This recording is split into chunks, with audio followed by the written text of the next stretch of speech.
Hola, ¿cómo está? ¿Cómo le va?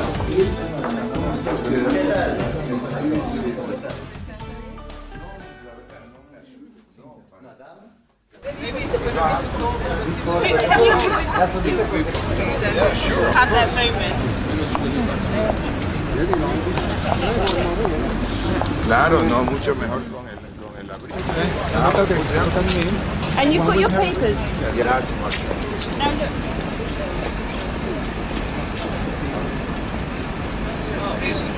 Walk on, walk on, walk on, walk on, walk on.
Están los chicos allá bajando, se vayan.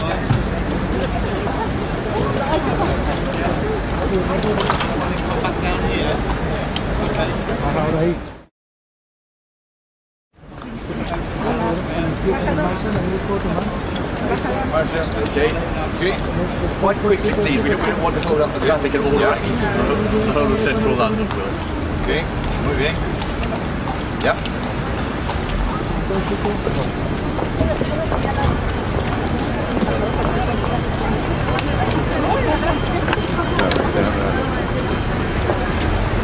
Eso, perfecto. Ya, Nidia. Thank you so much. Gracias. ¿Cómo te va? ¿Cómo estás? ¿Cómo va? Hola, cónsul. Gracias. Ah, claro, hola. Y es Tony, ¿te acuerdas, no? Mi embajador preferido. Mi embajador preferido.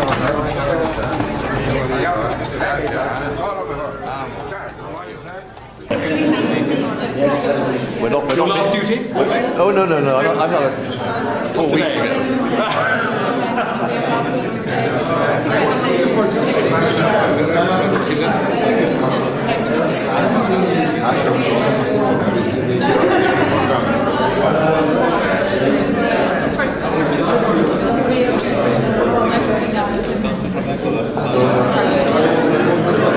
Yes, I'll be well behaved.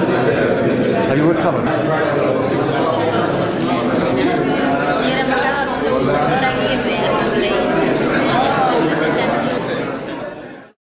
Ambassador, you will be glad to hear that when we were preparing for events of this week, it flitted briefly across my mind that we might economise on things. That you saw the Queen last night at the party at Buckingham Palace.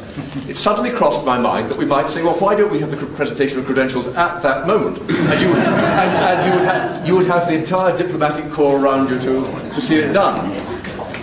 But then it occurred to me that that would actually be a waste of effort, not an economy, because what I hope you have seen over the last 2 days, last night when you saw Her Majesty with all your colleagues, and today when you were on your own, I hope that in the space of those 12 hours, what you have felt is the warmth of the welcome which Her Majesty reserves for the ambassadors.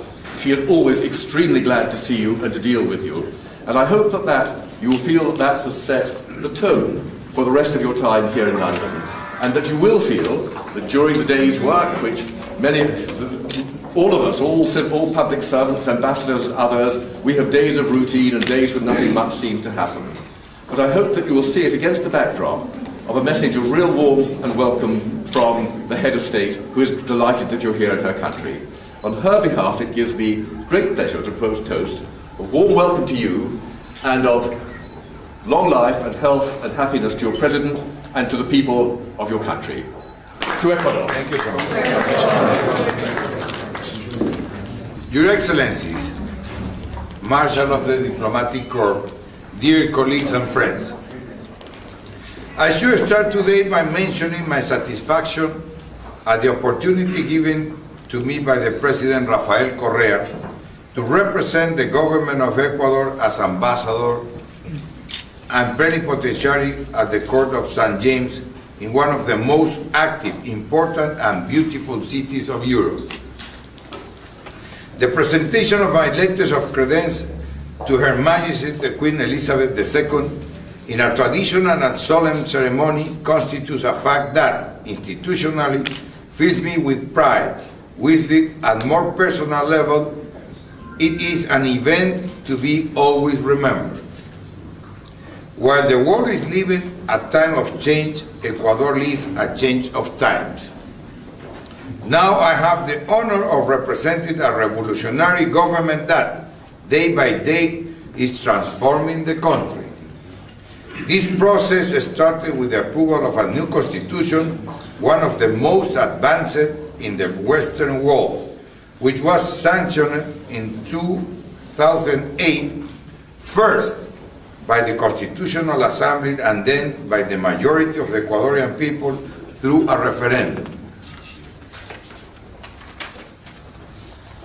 The improvement in the living condition of Ecuadorian population, as well the elimination of poverty and promotion of development, were essential factors to exercise sovereign social and economic policies. In Ecuador today, economic development is not an end itself, but a means to improving social well-being. Ecuador nowadays has developed a huge and efficient road infrastructure along the country, which facilitates human mobility as well as the trade of goods and services. At a general level, we believe in integration and in supporting the Latin America interests as a whole. International, we work and cooperate with all countries in the world.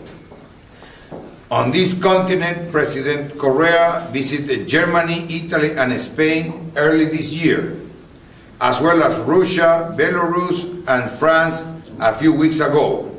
We want to develop important efforts to deepen the trade and economic relations between our countries. Now, I will have to strengthen the traditional excellent bilateral relationship with the United Kingdom. Especially in fields like trade and investment, tourism, consider Ecuador offers excellent destinations to cooperate, especially in education, which constitutes one of the main priorities. The United Kingdom has contributed important to this end by organizing a very successful university fair in Ecuador last month, which will permit Ecuadorian students to profit from the excellent educational system in the United Kingdom. To conclude, I would like to thank Mr. Charles Gray, Marshal of the Diplomatic Corps, and to the Ceremonial and Protocol Directorate who gave carefully organized this official ceremony of presentation of credentials, as well to all of you present today. I would like now to propose a toast for the welfare of Her Majesty the Queen, his government, and the British people. To the Queen. To the Queen.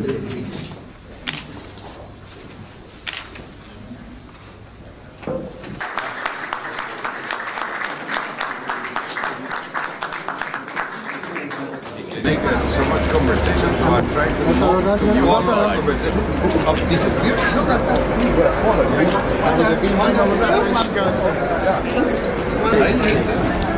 That's fantastic.